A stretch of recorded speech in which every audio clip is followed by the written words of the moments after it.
Hello, this is Michael Hexter. Welcome to Politics 2100 here on YouTube.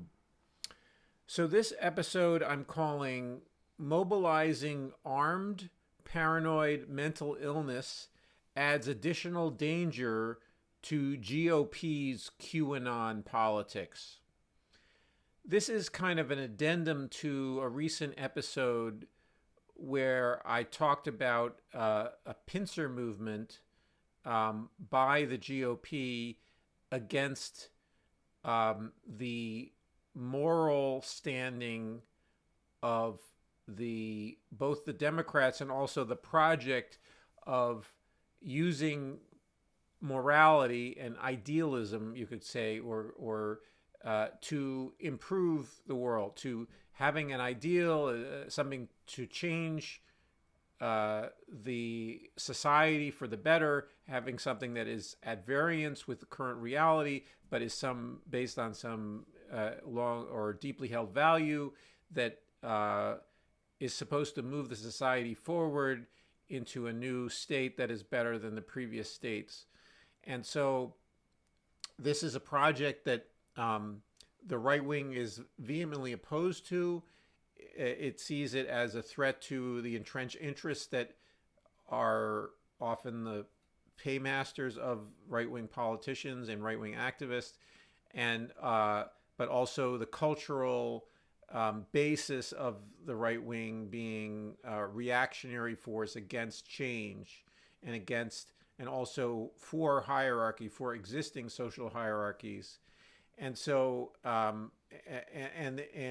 but not necessarily for the existing society, sometimes often wanting to overturn that society and transforming it into some based on a vision of the past.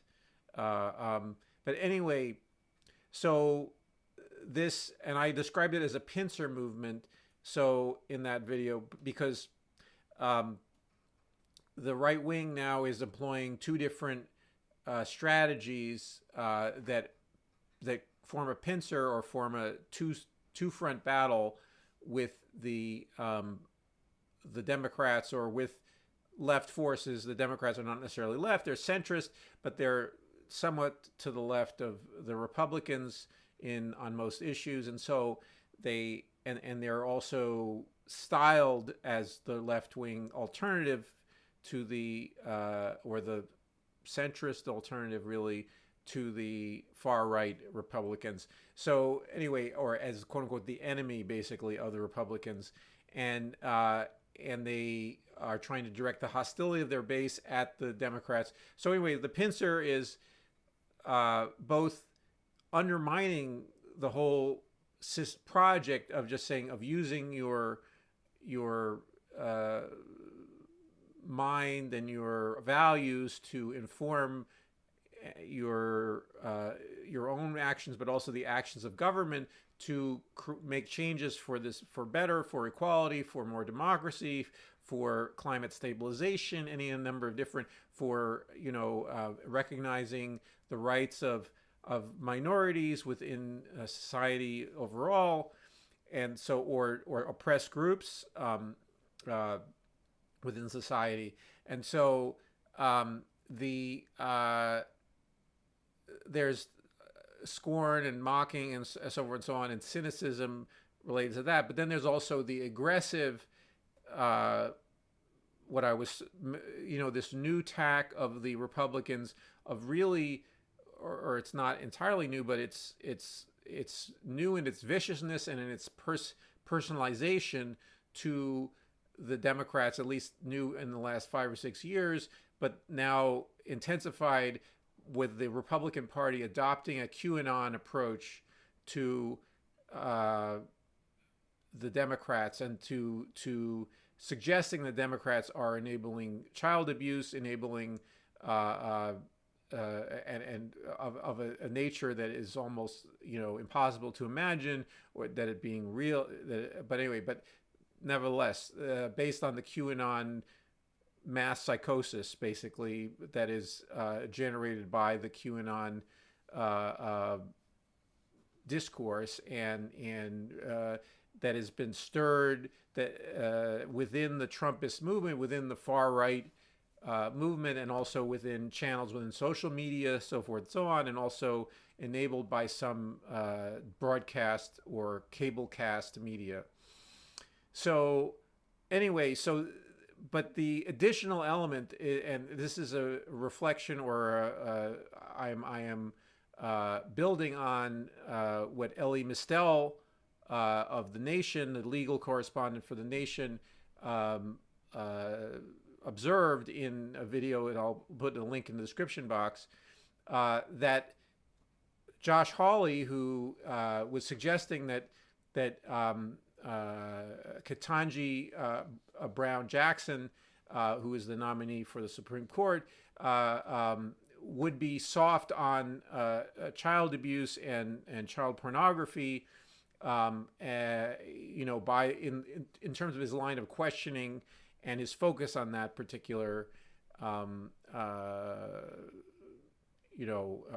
small part of Ketanji Brown Jackson's overall record. So, and there were other suggestions by other senators, Republican senators, that were focusing on this element of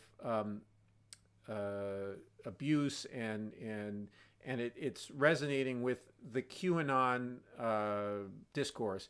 So, and Mystal was pointing out that this is also a dangerous tack, and the reason why it's dangerous is that the GOP has increasingly, it's never not been the case that the right wing has not done this, but increasingly been basing itself upon a segment of U.S. society that is paranoid, that has a tendency toward paranoid mental illness, is part of the paranoid spectrum of mental illnesses, mostly paranoid personality, some of it also paranoid schizophrenia, which is a rare disease but still exists in our society, and so in varying levels of severity.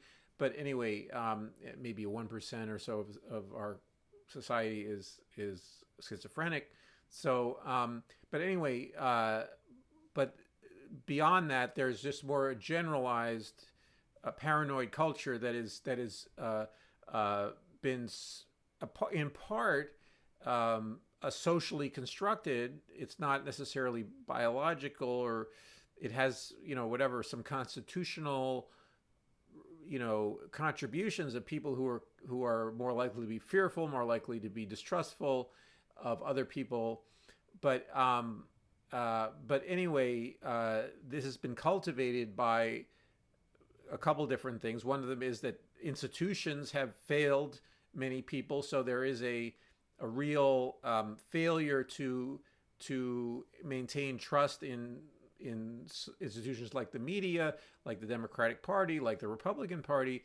There's a massive corruption in Washington. Elites get away with crimes and so forth and so on. So certainly this right-wing discourse creates a narrative that at least gives people a psychic idea of sort of some kind of psychic revenge, and actually also attempts at real quote unquote revenge for imagined crimes. Sometimes some of them not real. There are real deficits in our society in terms of how basically the corruption of institutions, and there's a whole lot of issues that we have with that in America, and that they've been failing us in many regards, not in every regard, but in many regards. And so, but this discourse takes us to a crazy level, and it stirs up and it magnifies this paranoid culture of that leads also to some people. Within that group, there are fragile people who are also heavily armed, who are lack impulse control, lack a reality testing enough to know whether their imaginations are really true or not, and also whether they should act on them. And so this is where we have, and this it only takes one or two people. It only takes 4 or 5 people, however many, to with the level of weaponry that is owned by the U.S. population, for them to create incidents, certainly, if not also real danger for people like, and this is where Mystal is worried about Ketanji Brown Jackson being targeted by people who think they're avenging the imagined, or maybe some real, there have been in society some real child abuse and real damage done to children, and maybe even some of the people who have these beliefs, but they are not necessarily, it's not necessarily the fault of this one person who happens to be nominated for the Supreme Court, and she will be scapegoated by these people, or not will be, I hope not, but in this, Mystal's worry is that people will be seeing her as a scapegoat, and this is the direction that Hawley is massaging the base, and this is how Donald Trump. So anyway, this is not anything particularly new in the era of Trump, certainly, where Trump was continually calling upon his paranoid, heavily armed base to do things for him, to do violent actions for him, to and not just paranoid, but mixture of sociopathic and paranoid. So sociopathic being people who are lack impulse control, are unfazed by doing violence to other people, and don't require the elaborate justification of for instance, this QAnon fantasy, this QAnon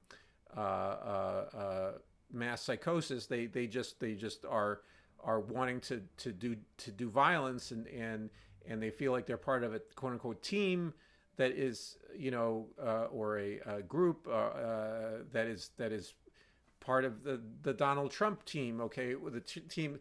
And they recognize in Trump also one of them. He is a sociopath as well. He is someone who has a lack of regard for others. He's callous. He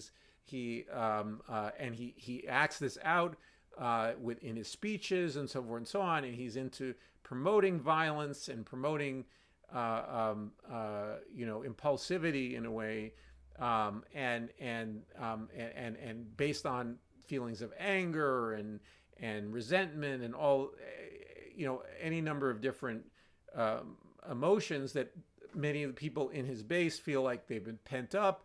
They want to release these emotions. So one of the releases that they see is in violent action. So they think that violent action is going to provide them with this release from these feelings that are uncomfortable for them. Plus, it will be a form of catharsis. It will feel good, or it'll feel good to imagine someone else doing it if they themselves don't want to do it. But that and they might, in talking with, let's say, a potential perpetrator, they might create in that perpetrator who is more action oriented the notion that say, hey, wait a minute, people are going to be really behind me when I do this action. So they will do this action. And this coming from the highest or some of the highest offices in the land. I mean, when Donald Trump was in office, he was coming from the highest political office in the land. But even a senator is one of the 120 or so highest offices in the land. And so, so when a senator also encourages this creates this license, this permission in the minds of these people to do, to strike out, okay, at figures that are imagined to be enabling this terrible, terrible abuse that they see happening. And now, this is not to minimize the real child abuse and the real enablement of child abuse that happens in our society, but that needs to be adjudicated by the court system and also and it by the law enforcement system, and law enforcement needs to pick up people who are, so there needs to be accusation of the abuse and so forth, so on, needs to be brought to courts, and then laws need to be enforced related to that, and as well as mental health professionals need to be employed to help prevent overall the cycle of abuse, the cycle of people taking out their whatever it is, they're acting out their either fantasies or their frustrations or whatever it is on vulnerable other people, and in various forms of abuse.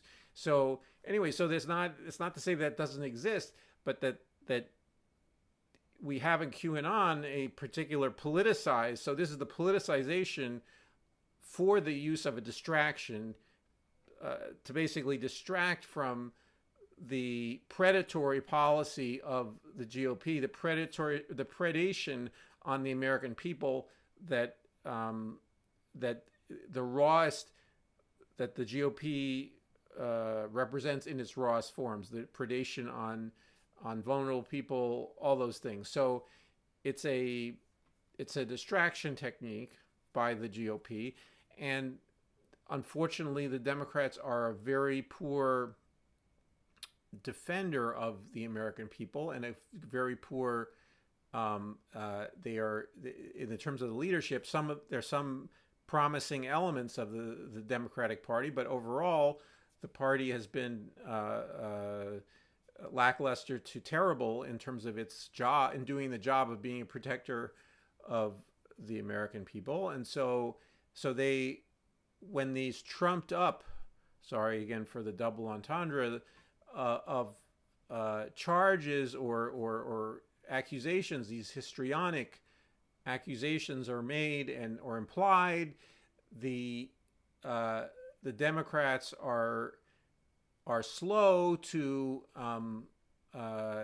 be able, or are not, don't have the proper strong political ethical foundation because of their corruption, and just general run-of-the-mill corruption that they have, which is the Republicans are worse, but still the Republicans create this phony position of authority to say, look, we're standing up for poor, vulnerable people by accusing you of terrible, terrible crimes, when you would be people who suffer from real child abuse and real neglect and all those things would be faring far, far worse under a GOP-led government, and it's just, there's just no comparison. Even though the Democrats are by no means perfect, and by no means a party that is they have a long way to go, but at least they dabble in a way. This is sort of the problem of a party that is so indifferent to its own role that it becomes an easy fall guy, and it can be beaten up by these predators, these political predators of the GOP. So, and I call this in the previous video psychopathic. So literally, they're able to prey on the hapless Democrats by using this pincer movement of undermining the justification of the Democrats for even trying to change things for the better, and then also accusing Democrats specifically in this psychotic way of being themselves, the most evil people you can possibly imagine, and that's projection. That's because the Republicans are, it's hard to describe how base and how devious and how morally bankrupt the Republican efforts are in this area. So anyway, so I just wanted to add this to the discussion, and I know there's a lot of talk of things that are uncomfortable and in this discussion, but I just wanted to point out that this danger, this mobilization of marital illness, and also it's a normalization. So I guess there's one more element I want to add. And I should really do another video about this, because the Republican Party mobilizes and normalizes certain types of mental illness, and mostly in the paranoid spectrum, also some sociopathic tendencies in American culture. And so they normalize this, and they make it, and it becomes part of their politics is a politics based on this normalization of paranoid tendencies in people and real paranoid mental illness. So it's spiral. They're spiraling out of control into this vortex of distrust and